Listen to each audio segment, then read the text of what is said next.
সংবিধানে কোন ধারায় অধিকার আছে জানতে চাই। আর প্রধানমন্ত্রীকে যদি স্পষ্ট ঘোষণা করেন যারা একটানা 5 বছর আমাদের দেশে আছে সবাইকে আমরা নাগরিকত্ব দেবো, তবেই মতুয়ারা নাগরিকত্ব পাবে। তাহলে মতুয়াদের কোনো অতিরিক্ত সুবিধা সংবিধান নেই। এরা বিভ্রান্ত করছেন, অসত্য কথা বলছেন। यहाँ बनने जा रही भाजपा सरकार मतवा, नामशूद्र, शरणार्थियों की बस्तियों में विकास के काम को और गति देगी। এসআইআর আবহে ভোটাধিকার নিয়ে উদ্বেগ তৈরি হয়েছে মতুয়াদের একাংশের মধ্যে। এই আবহে মালদার জনসভা থেকে মতুয়াদের আশ্বস্ত করার চেষ্টা করলেন নরেন্দ্র মোদী।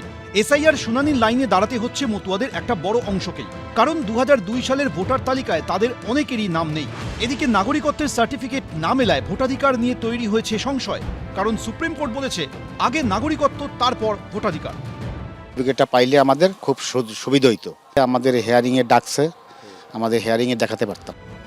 20 ডিসেম্বর মতুয়া অধ্যুষিত রানাঘাটের সভায় অডিও বার্তায় নরেন্দ্র মোদীর মুখে হরিচাঁদ ঠাকুর থেকে বড়বার কথা শোনা গেলেও মতুয়াদের উদ্বেগ নিয়ে কিছু শোনা যায়নি। পরে এক্স হ্যান্ডেলে প্রধানমন্ত্রী লেখেন, আমি প্রত্যেক মতুয়া এবং নমশূদ্র পরিবারকে প্রতিশ্রুতি দিচ্ছি যে আমরা সর্বদা তাদের পাশে থাকব। এই প্রেক্ষিতে শনিবার মালদার সভা থেকে মতুয়াদের ফের আশ্বস্ত করার চেষ্টা করলেন নরেন্দ্র মোদী। ये भी मोदी की गारंटी है, जो हमारे शरणार्थी है, जो मतुआ नामशूद्र समुदाय के लोग हैं, जो पड़ोसी देशों में धर्म के आधार पर होने वाली हिंसा से बचने के लिए यहां आए हैं, उन्हें डरने की कोई जरूरत नहीं है।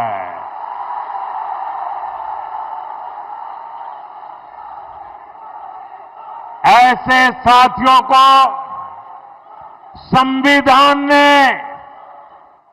भारत में रहने का हक दिया है। मोदी ने सीएए के माध्यम से शरणार्थियों को पूरी सुरक्षा दी है। আওতা বিজেপির মুখে শুনতে শুনতে আমরা মতুয়ারা পাগল হয়ে গেছি, বিশ্বাস আমরা করি না। দ্বিতীয় জিনিস হচ্ছে যে আজকে যেখানে যেখানে যে বুথগুলো পশ্চিমবাংলায় মানে এসআইআর এর যে পড়ছে ফর্মগুলো ছাড়ছে পুরো বাদ পড়ছে আমাদের মতো। তো এই মিথ্যে ভাওতা আজকে মোদি দিচ্ছে যে শরণার্থীদের, আমরা শরণার্থী কেন ঘুষপাট কাটা তাদের প্রমাণ করুন।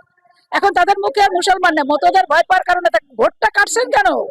2002 সালে যে ভোট পেতেছিল মতুয়ারা সেটা নিয়েছিলেন, তাহলে কাটছেন কেন? সেই প্রশ্নের উত্তরটাকে আপনি দিন। কোন সংবিধানে কোন ধারায় অধিকার আছে জানতে চাই। আর প্রধানমন্ত্রীকে যদি স্পষ্ট ঘোষণা করেন যারা একটানা 5 বছর আমাদের দেশে আছে সবাইকে আমরা নাগরিকত্ব দেবো, তবেই মতুয়ারা নাগরিকত্ব পাবে। তাহলে মতুয়াদের কোনো অতিরিক্ত সুবিধা সংবিধান নেই। এরা বিভ্রান্ত করছেন, অসত্য কথা বলছেন।